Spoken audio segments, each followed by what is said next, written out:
যখন তাদের শরীর কাজ করে না তখন তাদেরকে উত্তেজক এমন কিছু পদার্থ দেওয়া হয়, এমন কিছু হাইপার ডোজ মেডিসিন দেওয়া হয়, যার ফলশ্রুতিতে তারা ব্যাক টু ব্যাক দেখা যায় যে অনেক লম্বা টাইম তারা নাকি সেক্স করতে পারে না। এখন পর্নোগ্রাফির সাথে পরিচিত না এমন হাজারের একজন ব্যক্তি খুঁজে পাওয়া যাবে না। ঠিক আছে, বাংলাদেশের পরিসংখ্যান বলছে যে বাংলাদেশে স্কুল পড়ুয়া প্রায় 77% ছেলে মেয়ে পর্ন দেখে। এটা আবার কথা নয়, বা আপনি গুগল করেন এবং দিন দিন মেয়েদের পর্ন দেখার প্রবণতা বাড়ছে, এটা লেখা আছে।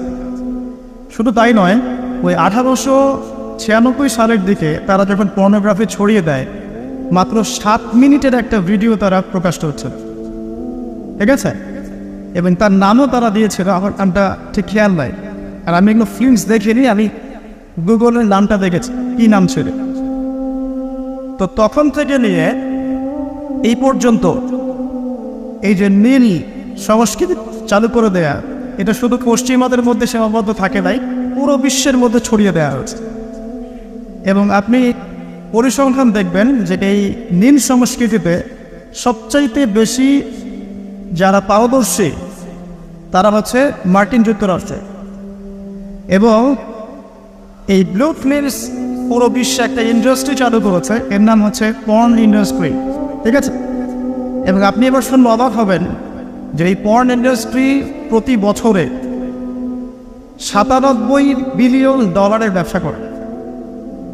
$97 বিলিয়ন ব্যবসা করে পর্ন ইন্ডাস্ট্রি সারা ওয়ার্ল্ডে। 1 বিলিয়ন সমান কত? 100 কোটি। 1 বিলিয়ন সমান 100 কোটি। 100 কোটি ডলার টাকা দিয়ে হিসাব করে দেখেন কত টাকা হয়।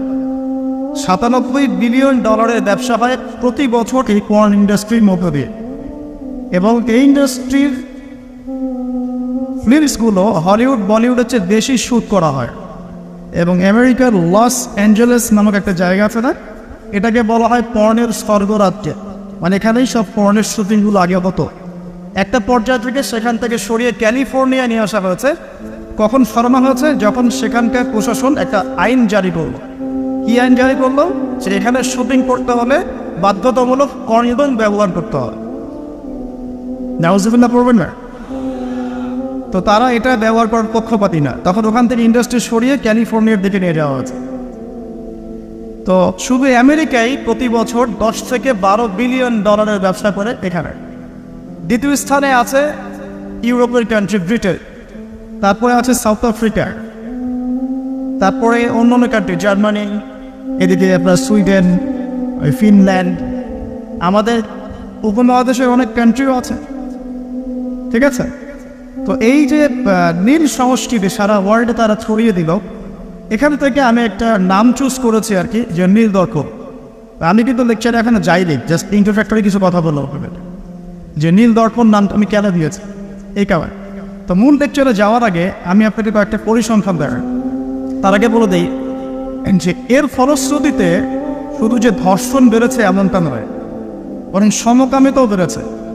এখনকার পরিসংখ্যান বলছে মার্কিন যুক্তরাষ্ট্রের 52% মানুষ মনে করে যে সমকামিতাকে স্বীকৃতি দেওয়া উচিত, এবং 41% মানুষ মনে করে দেওয়ার দরকার নেই।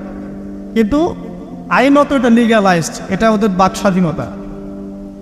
এটা কানাডা অনেক আগেই করেছে, ব্রিটেনেও আছে, অস্ট্রেলিয়াও স্বীকৃতি দিয়েছে, এবং দিন দিন আস্তে আস্তে আমাদের ভারত থেকে শুরু করে আমাদের দেশে পর্যন্ত এগুলোর বিস্তার বেড়ে গেছে।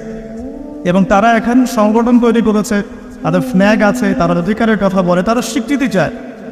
এবং পর্ন সম্পর্কে পড়তে গিয়ে আমি দেখলাম যে নর্মালি পর্নের যে ভিডিওগুলো হয় এগুলো হচ্ছে চলচ্চিত্রের মতো, জাস্ট যেমন একটা নায়ক নায়িকা শুটিং করে, গায়ক গায়িকা যেমন শুটিং করে, ঠিক এরকম করে ফিল্মস শ্যুট করা হয়।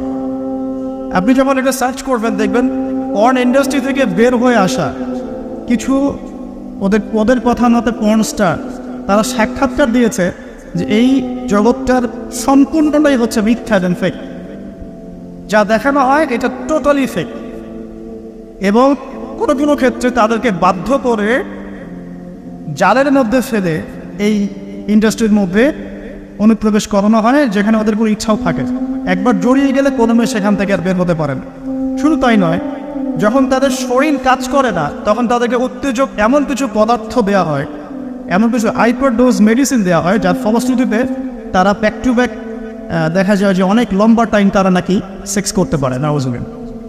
তো এগুলো তাদেরই কথা, এটাতে আসক্ত নয় এমন মানুষ খুঁজে পাওয়া দুষ্কর। বাংলাদেশের রিপোর্ট বলছে যে বাংলাদেশে এখনকার ইয়াং জেনারেশনের মধ্যে 92% পর্ন দেখে। কত পার্সেন্ট? 92%। এবং পর্ন যে ওয়েবসাইটগুলো আছে যেগুলো এত বেশি শক্তিশালী, এগুলোকে হ্যাক পর্যন্ত করা সম্ভব নয়। 2014 সালে বাংলাদেশের গভর্নমেন্ট যে ছিল আমি জানি না, আমি আসলে এইদিকে পলিটিক্সের খবর খুব একটা রাখি না, তারা 244টা পর্ন সাইটকে বন্ধ করে দিয়েছে। কিন্তু এমন একটা অ্যাক্সেস তারপরেও চালু ছিল যে অন্য থ্রু দিয়ে এগুলোতে ভিজিট করা যেত। সবচেয়ে বেশি পর্ন সাইট যেগুলোতে ভিজিট করা হয় তার মধ্যে এই সাবকন্টিনেন্ট বা ভারতবর্ষ উন্নত, ঠিক আছে? তো এগুলোর ফলশ্রুতিতে শুধু ধর্ষণ বেড়েছে এমন নয়, বরং সমকামিতাও বেড়েছে।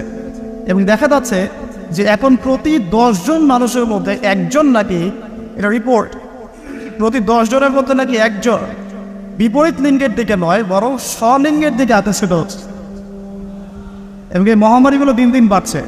আমি যখন লেকচার শেষ করবো তখন আপনাকে আমি কিছু হাদিস শোনাবো নবী সাল্লাল্লাহু আলাইহি ওয়াসাল্লামের এই যুগ সম্পর্কে কিছু ভবিষ্যৎবাণী। তখন আপনি মিলাতে পারবেন ইনশাআল্লাহ যে আসলে নবী সাল্লাল্লাহু আলাইহি ওয়াসাল্লাম কোন যুগটা সম্পর্কে সতর্ক বলছেন। তো মূল লেকচারে যাওয়ার আগে আমি আপনাদের কিছু পরিসংখ্যান শোনাচ্ছি, একটু মনোযোগ দিয়ে শুনুন। যে সভ্যতার কথা আমি আপনাদেরকে বললাম, ওই সভ্যতার কিছু পরিসংখ্যান উল্লেখ করে আমি আপনাদেরকে লেকচারের সামনে থেকে দেবো ইনশাআল্লাহ তাআলা।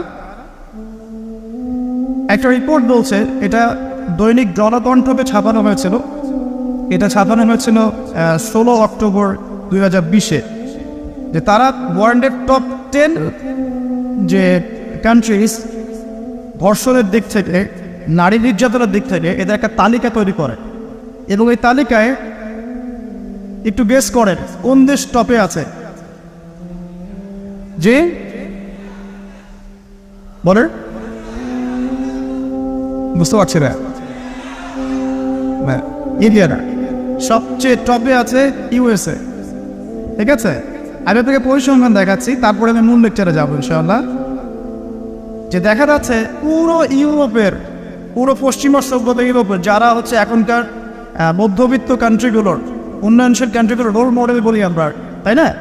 আমরা তো সবখানে ইউরোপ বানাতে চাই। ইভেন আমাদের দেখা যায় অনেক ক্ষেত্রে মিডল ইস্টের, মধ্যপ্রাচ্যের কোনো কোনো কান্ট্রির লিডার বলছে যে আমরা এত সালের মধ্যে মধ্যপ্রাচ্যকে ইউরোপ বানিয়ে ফেলবো, ঠিক আছে? তো আমরা ইউরোপ বানাতে চাই। তো ইউরোপের দেখা যায় যে 15 বছরের কম, পুরো ইউরোপে 15 বছরের কম 33% মেয়ে 15 বছরের আগেই কারো না কারো দ্বারা শারীরিক নির্যাতনের শিকার হয়েছে, যৌন নির্যাতনের শিকার হয়েছে। আচ্ছা, সামনে আসেন। আমাদের পার্শ্ববর্তী দেশ ভারতের কথা এসেছে এখানে, যে প্রতি 22 মিনিটে একটা করে মেয়ে ভারতের নির্যাতনের শিকার হয়, যৌন নির্যাতনের শিকার হয়। বাংলাদেশের সংখ্যাটা কত এটা আপনারা বের করবেন, আমি পরে দেখছি।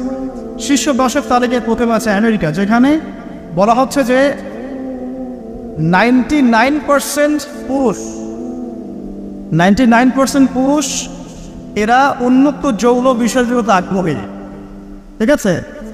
1% পুরুষ চাচ্ছে যে ফ্যামিলি হোক, নর্মাল আমি ইসলামিক যেটা চিন্তা করি, যে ফ্যামিলি হোক, বিয়ে শাদী হোক, তারপরে বাচ্চা কাচ্চা হবে, এটা তারা 1% মানুষ চায়। ফ্রি সেক্সুয়াল যে রেভলিউশন, এটাতে 99% পুরুষ বিশ্বাস করে। তারপরে আসেন, তারা বলছেন যে এখানে আমেরিকাতে প্রতি 6 জন মেয়ের মধ্যে একজন ধর্ষণের শিকার হয়, প্রতি 6 জন মেয়ের মধ্যে একজন ধর্ষণের শিকার হন। এবং যে পরিসংখ্যানগুলো করা হয়েছে এটা মাত্র 16% কেসের ভিত্তিতে, বাকিরা কেসই করেন। যারা কেস করেছে, এই কাগজপত্র আছে, এর মধ্যে দেখা যায় প্রতি 6 জনের একজন ধর্ষণের শিকার হয়।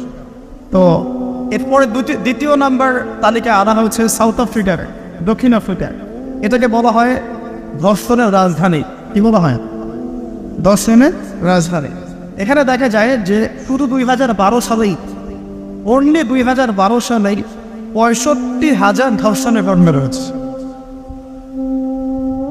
আমি পরে আপনাকে হাদিসগুলো বলবো, আপনি আগে পরিসংখ্যানটা দোকাতে থাকে। 65,000 ধর্ষণের ঘটনা ঘটেছে শুধুমাত্র সাউথ আফ্রিকাতেই। আর সাউথ আফ্রিকার 4,000 নারীর উপর জরিপ করে দেখা গেছে যে তাদের মধ্যে প্রতি 3 জনে একজন জীবনে একবার না একবার একজন পুরুষের দ্বারা যৌন সহিংসতার শিকার হয়েছে, প্রতি 3 জনে। এরপরে আরেকটা জরিপে দেখা গেছে যে আফ্রিকার 25% পুরুষ, পুরো আফ্রিকার 25% পুরুষ, মানে 4 ভাগের 1 ভাগ পুরুষ জীবনে একবার না একবার কোনো না কোনো মেয়েকে ধর্ষণ করছে। এগুলো আমাদের রিপোর্ট না, কিন্তু আপনি অনলাইনে এগুলো পাবেন।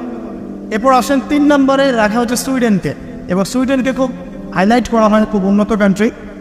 দেখা যায় যে 2009 সালে সুইডেনে ধর্ষণের হার ছিল 58%। কত পার্সেন্ট? আচ্ছা।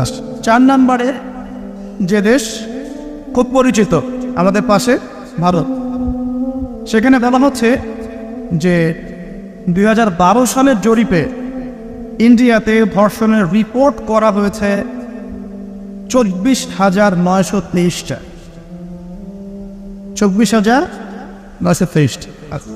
আসেন তারপরে একজন রিপোর্টে বলছে প্রতি 22 মিনিটে সেখানে একজন মেয়ে ধর্ষিত হচ্ছে। 5 নম্বরে আছে যুক্তরাজ্য, মানে ইংল্যান্ড, যেটাকে আমরা বলি যে ওই যে রানী এলিজাবেথ মারা গেলেন, খুব শোক পালন করলাম না।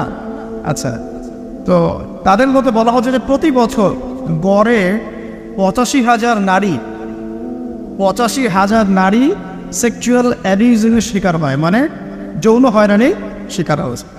এছাড়া প্রায় 4 লক্ষ নারী এ পর্যন্ত 2012 সাল থেকে এই পর্যন্ত, মানে 2022 পর্যন্ত, লাস্ট 10 বছরে 4 লক্ষ নারী কোনো না কোনোভাবে পুরুষের দ্বারা যৌন নির্যাতনের শিকার রয়েছে, যার মধ্যে 25 থেকে 30% হচ্ছে শিশু, মানে বাচ্চা মেয়ে।